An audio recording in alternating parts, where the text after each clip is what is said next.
Hi, I'm Chris Fleming. I'm the project manager for Guild R&D, and I'm here to talk about this lovely guitar, the F-40.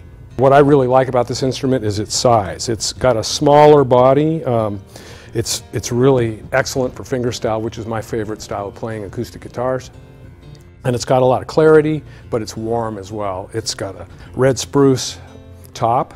It's got Adirondack red spruce braces, mahogany back and sides, mahogany neck, and it's got everything you need to do this fingerstyle style of music. It's really fun to play. It's very light, very responsive, and it's just an excellent instrument.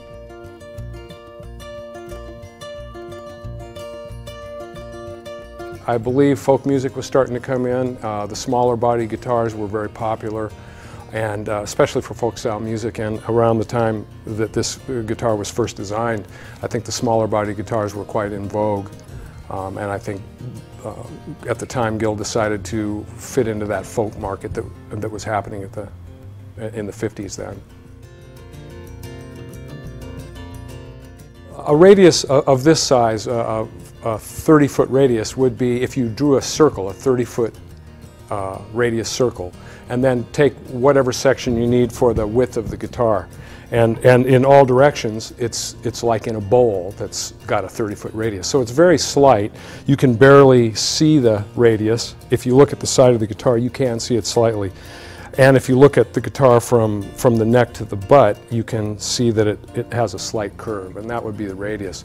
A 30-foot radius is really a very slight curve. What that does, in conjunction with the way it's braced, with the radius of the back and the depth of the body, it creates a certain projection of sound from the top. It does. The back is 15 feet, which is pretty common in most acoustic guitars.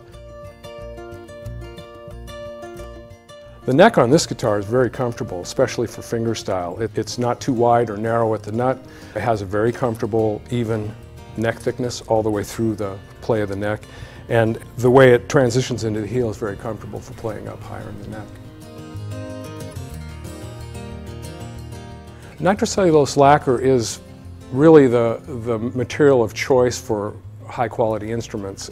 It's difficult to work in some ways because it takes a lot of time. It takes a lot of time to dry. It has to dry much longer than more modern types of finishes.